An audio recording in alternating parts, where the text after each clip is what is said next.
En los últimos días se han difundido el contenido de los chats de Fernando Villavicencio y allí se habla del caso que le involucra, que es este caso Zinchi.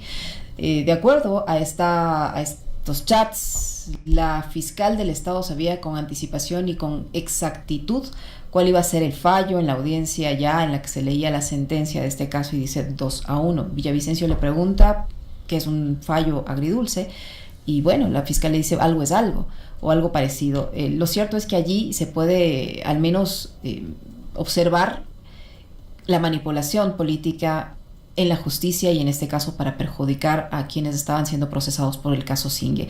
Hay un arbitraje que le ha dado la razón a la empresa, el Estado tiene que pagar esta indemnización por haberse involucrado en el caso Zingue y lastimar la imagen empresarial de Genteyol. ¿Qué decir frente a esta revelación? Ustedes seguramente tenían ya esta información mucho antes, pero ahora se ha ratificado lo que ustedes decían.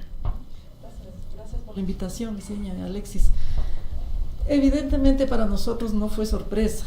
¿En qué sentido? Nosotros vivimos 6 años de realmente un estado de indefensión.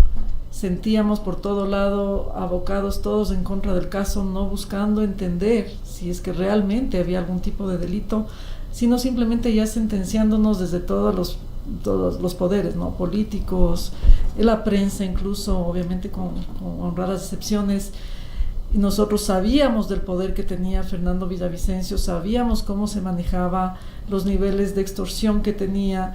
Incluso no solamente en ese momento, en la etapa de preparatoria de juicio, él tenía la información y la publicaba en Twitter antes de que nosotros siquiera tuviésemos la información de los peritajes, por ejemplo. En esa ocasión yo puse una denuncia en fiscalía, pero eso no tuvo ningún avance, digamos. Obviamente fui atacada en Twitter por hacer esto, porque era supuestamente la persona que defendía la corrupción contra la persona que era corrupta. Dando gracias a Dios, nosotros pudimos acceder a lo que es el arbitraje internacional, el contrato lo permitía, un proceso largo también que tomó casi 6 años y finalmente llama la atención cómo un tribunal tiene que calificar de dolosa y de mala fe la actuación de Contraloría, Fiscalía y Procuraduría, indicando incluso que había un doble estándar, ¿no? En el lado del juicio arbitral, el procurador indicaba que el contrato era perfectamente bien manejado, bien ejecutado y que no había razón para dar por terminado ese contrato, que era lo que la compañía pedía. Y acá en Ecuador decía que era un contrato dañino para el Estado, que habíamos causado un perjuicio. Entonces ese doble estándar obviamente les llamó la atención mucho a un tribunal internacional y lo dijeron en la audiencia.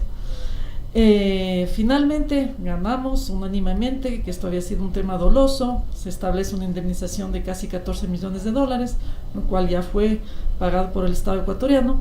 El procurador de ese entonces pide la nulidad del laudo y hace 2 semanas recibimos favorablemente que la Corte de Chile, otro tribunal internacional con otros miembros, se ratifican en el manejo tan doloso de este caso. Silvana, qué gusto, buenos días. Digamos, más allá de todo lo acontecido durante estos 6 años, las revelaciones de este chat y las citas que mencionaba hace un momento Licenia, ¿a ustedes les facultan o les posibilitan tomar algún tipo de acciones adicionales o ustedes lo que prefieren es que ya este tema se cierre por todos los problemas, el malestar, el desgaste que ha significado para ustedes como empresa y también como familia? A ver, separemos. Como empresa, yo creo que la empresa recibió su indemnización. Fue para el inversionista extranjero. Recuerden que es un inversionista muy reconocido a nivel internacional. Una decepción absoluta traer su capital al Ecuador y sentirse maltratado de esa manera. Sin embargo, ellos recibieron su indemnización y creo que en ese sentido, ellos entienden el manejo político y entienden los momentos. Entonces, creen en el Ecuador desde el punto de vista del potencial que tiene, más no en los políticos que vienen desde la época del señor Moreno. Ahora, en el tema personal, para nosotros, para todos los 20 procesados inicialmente, que después terminamos en 10 y finalmente terminaron solamente en 5, fue muy desgastante. Fueron 6 años que uno escucha un proceso penal, pero implica tema emocional, tema económico y también el maltrato público que uno empieza a recibir. Ejemplos, y si va a un supermercado, los insultos, o si va al aeropuerto. fueron momentos difíciles para nosotros que de alguna manera como adultos lo manejamos. Pero mis hijos, mis sobrinos, mis abuelos, muy complejo. Yo creo que logré resistir 6 años, pero porque me metí de lleno a la defensa. O sea, eso me ayudaba a mí a tratar de no permear en la parte emocional, pero sí tratar de ver por dónde entrábamos, a través de asesorías de manejo de crisis, a través de la parte legal. De hecho, solo como anécdota, esto me llevó a graduarme de abogada, saqué un título nuevo en este proceso, pero me permitió la mente mantenerla siempre ocupada. Pero para aquellos que no, tuvo secuelas fuertes. Y no le hablo solamente de mi familia, fueron 20 familias, gente que tal vez no salieron a los medios, pero que el día a día me llamaban, me decían: Silvana, ¿qué vamos a hacer? ¿Qué va a pasar? Entonces, cuando yo veo que un sistema judicial que está llamado a garantizarle al ciudadano y darle tranquilidad de que si no hay nada, no va a pasar nada. Si no hay nada, la verdad sale a la luz. Pero seguíamos viendo como venía el proceso de la selección de los jueces, entonces había la presión. Venía el proceso de selección de la fiscal, porque quien nos lleva a juicio no es la fiscal Salazar, sino la fiscal Ruth, no recuerdo el nombre. Ruth Moreno. No, el anterior fiscal. Ella nos lleva a la preparatoria de juicio. Vamos a una preparatoria de juicio donde el juez Aquisela estaba concursando para que Ruth Palacios. Ruth Palacios. Posteriormente, finalmente ya eligen a la fiscal Salazar y todos los jueces eran temporales. Entonces, toda esa presión política que había sobre Singue, porque involucraba al ex vicepresidente Glass, claro, involucraba supuestamente un caso de correísmo, que más allá de que haya sido firmado ese contrato en la época del presidente Correa, se firmaron miles de contratos, pero era muy... el morbo, digamos, era funcional de que era la hija del ministro, entonces se pudo armar fácilmente ese tema y teníamos un enemigo público que era el señor Villavicencio. ¿Por qué él se convirtió en enemigo de ustedes? ¿Qué cree que hubo detrás de todo esto para que se ensañe de esa forma con su familia y con las otras 20 familias y sobre todo con este caso? Porque mi padre siempre fue crítico a su actuar desde la época de Petroecuador, cuando él era sindicalista. Inclusive lo pidió su retiro por ciertos manejos irregulares. Él se volvió a hacer reincorporar en el tema de Petroecuador, hubieron un tema de doble indemnización, una serie de temas que le hablo cuando yo tendría unos 15 años, 18 años. Y desde esa época Fernando Villavicencio públicamente atacaba a mi padre. Cuando mi padre fue embajador en Viena, se inventó que supuestamente mi padre no tenía títulos. Mi padre tuvo que venir acá, tuvo que demostrar que tenía más de 2 títulos. Era siempre un ataque, pero nunca llegamos a dimensionar el nivel de poder que él podría tener, porque él se convirtió en la herramienta funcional del anticorreísmo. Claro. Lastimosamente, y tengo que decirle, hubo un allanamiento a su casa que fue algo que se publicó en medios, los niños sufrieron, su familia sufrió, y evidentemente eso le permitió a él victimizarse y se conjugó todo este remolino que venía en contra del correísmo y éramos muy funcionales. Y el problema es que lo que yo me doy cuenta es que ya en la ciudadanía, sobre todo el anticorreísmo o la gente que no está muy involucrada, era muy fácil creer. Entonces no interesaba el relato mío o de cualquier otro, ya estábamos sentenciados, o sea, no había poder humano. Y eso ha causado secuelas también en la parte profesional. A mí me ha tocado luchar muy duro, y a otros también, abogados, poder reposicionarse. Afortunadamente en la industria nos conocen perfectamente, entonces ahí no ha habido problema. De hecho, soy vicepresidente de la Cámara de Energía del Ecuador, soy presidente de Mujeres en Energía, pero grandes medios, por ejemplo, me tienen vetada. Recientemente se pidió que un miembro de la Cámara de Energía pueda ir a hablar sobre el tema energético, que sea una mujer, y el candidato natural era yo, pero el mensaje fue no, es un candidato, es un perfil controversial y del correísmo. Yo no soy ni correísta ni no correísta, yo soy profesional en el área técnica petrolera, más de 12 años, y ahí vemos que no interesa mirar a la persona, al perfil. No, lo que interesa es si funcionalmente y políticamente está apto para ser un entrevistado o no. Entonces eso de alguna manera molesta, pero seguimos trabajando, porque yo siempre le decía al equipo, nosotros tenemos la herramienta más poderosa y es la verdad.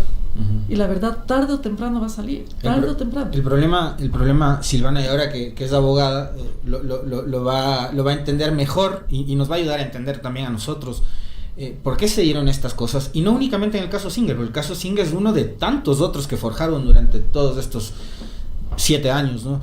Pero acá hay de por medio, digamos, más allá de los relatos que imponía Villavicencio desde sus portales digitales y los medios de comunicación que amplificaban esas noticias que él publicaba en sus portales, sin oportunidad a que ustedes, por ejemplo, presenten sus argumentos, ¿no? Siempre se imponía el titular y la nota de acuerdo a la visión de la supuesta investigación de Villavicencio. Pero también está el comportamiento de los jueces. Esos jueces que no operaban de acuerdo a la valoración de las pruebas y los argumentos de la Fiscalía y de las partes involucradas en el proceso, y que anticipaban además a la fiscal general sus pronunciamientos. Es decir, la fiscal controlaba esos tribunales, sabía cómo iban a fallar los jueces, y eso a la luz es gravísimo.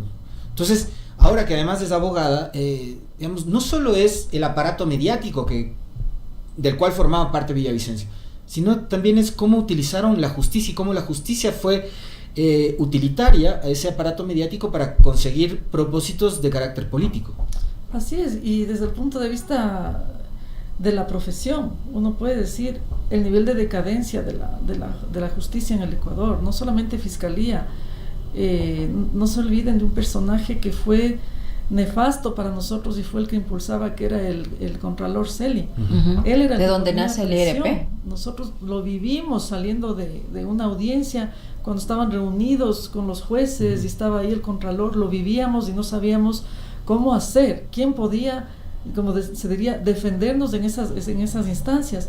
Obviamente la fiscal, a mí no me consta de la presión de ella, pero sí sabíamos que en el momento de las entrevistas que le hacían o en el momento de las audiencias, sentíamos como ella estaba totalmente parcializada. No se daba paso a las pruebas que nosotros requeríamos, peritajes privados, internacionales, que podían de alguna manera demostrar lo ridículo del caso, pero sí se daba un paso a peritajes propios hechos por el señor Fernando Villavicencio, que ponían el nombre de otra persona, pero con punto y coma era lo que él había publicado en el portal que él tenía en ese momento, Focus, y lo presentábamos como ilegal, pero se daba paso a esto. O peritajes de una señora Nubia Almeida, que se había reunido con Villavicencio para establecer cómo era el perjuicio, y era matemáticamente incluso ridículo, que tuvieron que sacarlo de los supuestos 80 millones, era un cálculo ridículo. Entonces veíamos todo esto, y claro, los abogados de todos los defendidos, digamos, no podían creer la farsa que se estaba manejando en las etapas de las audiencias. Y ahí evidentemente para todos los abogados inclusive abogados que salen en los medios, que hoy por hoy defienden ciertas actuaciones, estaban ahí, no podían creer lo que se estaba viviendo. Entonces sí, es una decadencia de la justicia, pero desde el punto de vista del ciudadano, el saber que le puede pasar cualquier cosa, porque ahí no se van y se discuten las pruebas, ahí no se van y se discute la verdad de los hechos, ahí lo que se va y se discute el interés político y del poder del momento. Y es así, hoy no nos pasó a nosotros y le puede pasar a cualquiera, que es uno de los llamados que yo hago. Tal vez hoy aplaudan lo que se haya hecho en estos casos, pero puede venir otro gobierno y pasarles exactamente lo mismo. Entonces, si no hay una institucionalidad y un Estado de Derecho probo, todos los ciudadanos estamos abocados a que en algún momento nos puedan atacar de esa manera. Y yo sí ataco a la prensa porque es el cuarto poder. ¿Cómo es posible que permitan? La prensa está llamada a buscar la verdad, a investigar. Sí, entonces claro, bajo ese periodismo de investigación, todo el mundo cree que en realidad era investigación. No era investigación, era ver cómo sacaba yo beneficio en mi momento y atacaba al que sea. No me interesa la vida de la persona, ¿alguna vez, es mi beneficio? Perdón que le interrumpa, Silvana, porque esto que acaba de decir usted es real, ¿no? Y es lamentable para uno como periodista, también termina siendo un momento súper crítico, porque en entredicho está la actividad periodística como tal. Digamos, acá la gente también se ha acostumbrado a generalizar, no distingue, ¿no? O sea, cree que todos los periodistas se dedican a lo mismo. ¿A ustedes alguna vez, como pasó con Topic, acuérdense que el año pasado, durante las elecciones, Topic le acusó a Cristian Zurita de haberle llamado a ofrecerle lo que denominó blindaje mediático. ¿A usted alguna vez, o a su padre, o a alguien de su círculo, gente de Villavicencio, les llamó, les dijo, ¿saben qué? Lleguemos a un acuerdo, conversemos, alguna cosa de ese estilo o no? A nosotros directamente no. Le mentiría si le dijera. ¿Y a los otros procesados? Supimos que a través de abogados habían hecho un comentario de que se demandaría 500,000 por acusado para no molestar, digamos. Pero yo eso no lo puedo ratificar porque a nosotros no nos llamó. Entonces yo mal diría, él fue o no fue, porque usted sabe que en esos procesos aparecen millones de supuestos vacunadores. Entonces a nosotros no, afortunadamente digo yo, porque no hubiéramos permitido. O sea, nos hubiera tocado entrar en una guerra frontal con el señor, a pesar de que yo salí en muchos medios a demostrar cómo él manipuló un peritaje que salía en todo el Excel, en el Word, salía editado por Fernando Villavicencio, donde hablaban de las reservas. Entonces eso no nos tocó, pero sí nos tocó vivir la presión, no de todos los periodistas, Alexis, ahí sí quiero, yo sí recuerdo, y con mucha gratitud a ustedes y a muchos periodistas, que incluso era en las audiencias cuando íbamos me decían, fuerza Silvana, fuerza, porque se daban cuenta de la barbaridad. Obviamente los medios grandes, ellos no, era increíble como lo que pasaba en la audiencia lo transmitían de otra manera. Entonces nos sentíamos en total indefección. Pero sí sabemos que hubo extorsiones a otros del caso. No sé si se dieron o no se dieron. Lastimosamente eso sucedía. Pero ¿no será necesario ahora a esas personas hacerles un llamado para que lo denuncien, para que lo digan? Porque también creo que por efecto del miedo prefirieron el silencio, y ese silencio ha terminado siendo cómplice de unos actos que son absolutamente ilegítimos, irregulares, y que finalmente terminan empañando una profesión que, como usted bien decía, debería estar dedicada a otros fines, que es la búsqueda de la verdad, incluso hasta la justicia, etcétera. Pero y es momento como que salir y decir, esto pasaba. Sí, el tema es que yo no dudo de que esos chats sean reales, yo no tengo la menor duda. Me molesta que obviamente lo saquen hoy, cuando ya es tarde. Yo creo que los señores de la Posta sí sabían y sí conocían el actuar de Villavicencio, más allá de que hoy lo estén sacando. Yo varias veces tuve acercamientos con ellos y ellos conocían mucho. Me apena que apenas ahora lo estén haciendo. El tema es que primero ha pasado mucho tiempo, segundo, la gente quedó muy desgastada, tercero, el revivir, inclusive yo le digo a Alexis, le decía, cuando salió esto, el revivir eso, inclusive a mí, que me considero una persona fuerte, me costó, o sea, me costó volver a todo esto, y yo creo que ya la gente también quiere paz. El señor ha fallecido, que descanse en paz. O sea, entendemos también que hay un nivel de respeto ahí que hay que tener, pero el llamado es a los nuevos gobernantes, a los nuevos representantes de la Fiscalía, de la Procuraduría, midan el nivel de daño que hacen a miles de personas, porque hablan de un caso, pero en ese caso si estaban 20 procesados, toda la familia involucrada en todo eso, es un montón de gente que ha estado en un tema tan duro. Entonces, volver a entrar a eso y buscar pruebas y realmente se hace cuesta arriba. Si es que en algún momento se encuentran documentos que realmente a nosotros nos permitan, y yo sí creo que en su momento yo al menos iniciaría ciertas acciones, sobre todo contra ciertos jueces que era evidente cómo estaban presionados. Tenían 2 carpetas aquí para saber cuál de los 2 fallos, les llamaban por teléfono. O sea, el nivel que teníamos ahí de indefensión es algo que no le deseo a nadie. Afortunadamente hay una justicia internacional, y afortunadamente también debo decir, hubieron jueces que actuaron bien en la parte del contencioso, porque el caso inicia con una auditoría de una señora que no tenía ni título universitario, que eso declararía nulidad. Los plazos que se tomaron daba la nulidad, las pruebas en copia que ni siquiera eran certificadas daba la nulidad. Todo el proceso tenía que ser nulo, más allá de que no existía delito. A mí la mala sensación que me queda es que los jueces no se atrevieron a declarar la inocencia, prefirieron irse por la nulidad, porque políticamente eso les servía. Pero los jueces en el contencioso declararon nulo. Los jueces internacionales hablaron del dolo claramente expresado por las 3 autoridades de justicia.